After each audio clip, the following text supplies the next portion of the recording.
नींद के बारे में ना बड़े मिसकॉन्सेप्शंस हैं। प्लीज आप जहन में रखिएगा, जो जागना है ये हमारा एक्टिव टाइम है, और जो सोना है, एक्टिव का ऑपोजिट क्या होता है? लेकिन ये पैसिव टाइम नहीं है। सोना जो है वो सुपर एक्टिव टाइम है, सुपर एक्टिव टाइम है। सारा दिन आपने फाइलें बनाई हैं, रात को वो सारी फाइलें अलमारियों में रखी जा रही हैं। ए वाली फाइल परचेज वाली इधर, सेल वाली इधर, इनवॉइसें इधर। तो अब रात को हमारी बॉडी स्लीप के दौरान हमारी पूरी बॉडी की क्लिनजिंग कर रही होती है, और हमारे मेंटल प्रोसेस को ऑर्गेनाइज, जो सारा दिन में हमने सीखा होता है, जो हमारे साथ सारा दिन में तजुर्बात हुए होते हैं, जो हमारे एनकाउंटर्स होते हैं, किसी ने कोई गल की है, किसी ने कुछ आख्या है, किसी ने कुछ आख्या, वो सारी चीजें दिमाग में कंपाइल हो रही होती हैं। अच्छा, उस सारी में नींद के 4 फेजेस हैं। मैं टेक्निकल डिटेल में नहीं जाता, जिसको अल्फा स्लीप कहते हैं, थीटा स्लीप कहते हैं। जो एक स्लीप होती है ना बीच में, वो पहले शुरू में इंडक्शन होती है, उसके बाद फिर एक डीप स्लीप शुरू होती है। वो डीप स्लीप का अल्लाह पाक का निजाम ऐसा है कि वो अर्ली नाइट के अंदर होती है, और जो ही रात का पिछला पहर शुरू होता है तो वो तीसरी टाइप की स्लीप शुरू हो जाती है, जो कि थीटा स्लीप नहीं होती। उसको कहते हैं रैपिड आई मूवमेंट स्लीप। वो वाली स्लीप होती है, उसमें दिमाग अपना काम छोड़ देता है, वो एजिटेटेड स्लीप होती है। उसमें ख्वाब आते हैं। अक्सर आपने देखा होगा कि कुछ को बुरा ख्वाब आता है तो ओह मेरी आंख खुली, सवेरे सवेरे मैंने ख्वाब आया। वो ख्वाबों वाला टाइम सवेरे वाला होता है। ये कल हमने निजाम बनाया हुआ है। अच्छा, अगर सवेर वाला टाइम ही हम सोएंगे ही सवेर वाला टाइम, यानी बिस्मिल्लाह ही हमने 2 बजे की रात को सोने की, तो हमारी कभी भी स्लीप की वो 4 पार्टीशंस नहीं बनेंगी, और जिसमें पूरे दिमाग की फाइलें इकट्ठी होनी थी वो फाइलें नहीं इकट्ठी होंगी, और सिर्फ वही वाला पोर्शन रह जाएगा जिस पोर्शन में एजिटेटेड स्लीप होनी थी, जब ख्वाब आने थे, जो लड़ाइयां होनी थी, डरावने ख्वाब आने थे, परेशानियां आनी थी, उसने मुझे ये क्यों कहा, उसको मैंने कहा, वो खौफ वाली नींद आनी थी। तो उसके लिए बड़ा जरूरी है कि हमारी स्लीप माइंडफुल स्लीप हो। अच्छा, मैं आप में से किसी को है स्लीप का प्रॉब्लम? मैं हाथ अपना खड़ा कर देता हूं ताकि आपको कोई शाई ना महसूस हो। 1, आहिस्ता से हाथ उठेंगे। 1 2 3 3 4। किसी अच्छा, उसके लिए ना सर 1.5 उसके लिए जो टर्म है ना सर, एक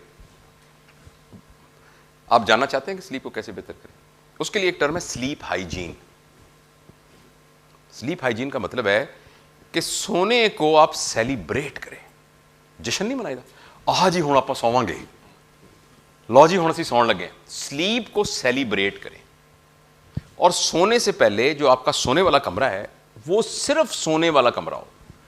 आपका टॉयलेट सिर्फ टॉयलेट होता है ना, तो आपका किचन बुर्जी खाना होता है ना।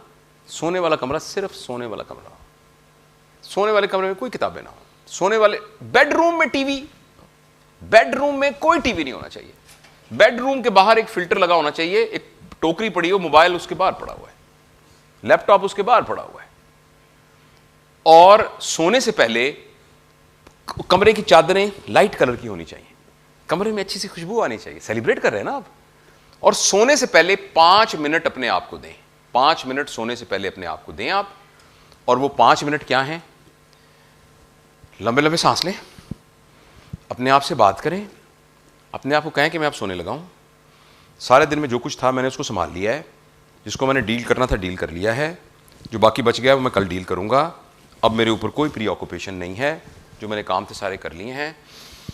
ये ताज़ा हवा अंदर गई है, ये उसमें से सारी गलास्तें निकल रही हैं, अब मैं प्योर हो रहा हूँ। 5 मिनट अपने नाल बात करें, और 5 मिनट बात करने के बाद कहें अब मैं सोने लगा हूँ। उसके बाद सोने की दुआ पढ़ें और सो जाएं। अभी कोई दवाई नहीं खाई आपने, कोई कुछ नहीं किया, मगर बाकी कमरे का ठंडे गर्म होने का ख्याल, बिस्तर का ख्याल, वो तो हर अपनी जगह पर है ही मौजूद। तकिया जो है बहुत ऊंचा नहीं होना चाहिए। तो ये सारी चीज़ें जो हैं आपको माइंडफुल स्लीप देंगी, और आपको सोने की गोली की जरूरत नहीं पड़ेगी।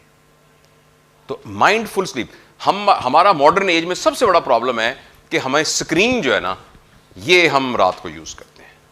इस स्क्रीन में से एक लाइट निकलती है। आपको पता है सूरज की रोशनी किस रंग की होती है? पता है आपको? इस रंग की होती है। It's a yellow light. लेकिन जब सूरज निकलता है तो उस वक्त व्हाइट होती है। सुबह की रोशनी, आपने सुबह का उजाला, कभी आप सुबह निकलें, सुबह का उजाला व्हाइट होता है, और उसके बाद लाइट ये हो जाती है। ये बड़ी प्रोडक्टिव लाइफ है। और रात को डिम होनी शुरू हो जाती है। इसके साथ हमारी बॉडी के हार्मोन मैच करते हैं। ये वाली जब लाइट आती है तो हमारी बॉडी में एक हार्मोन प्रोड्यूस होता है जो कि स्टिमुलेटरी हार्मोन है, वो जगा देता है। और जब ये लाइट डिम होनी शुरू होती है तो एक हार्मोन पैदा होता है मेलेटोनिन, जो कि हमें सोने के लिए मजबूर करता है। ये वो लाइट है जो सूरज की सुबह उठता है, ये वाली लाइट जो ना वाइट, ये वो लाइट है जो इस आईफोन ने अब इसमें ना एक सिस्टम लगाया है कि ये इसको डल लाइट भी कर देता है उनको इस बात की। अच्छा, अदरवाइज ये जो व्हाइट लाइट है ना, तो हमारा दिमाग ये समझता है सुबह हो गई है और हमारा पूरा का पूरा सिस्टम गियर हो जाता है उस सुबह के लिए। लिहाजा अनलेस एंड अनटिल कोई कम्युनिकेशन का इशू है, यानी आपने किसी जरूरी फोन बात करनी, कम्युनिकेशन का इशू है, कम्युनिकेशन के इशू के अलावा 8 बजे के बाद मोबाइल नहीं इस्तेमाल करना चाहिए। आप कहूँ कि मैं रोकिए घर वाले रोकिए, लेकिन नहीं रोकेंगे तो इसी तरह फिर गंदी स्लीप होगी ना हमारी।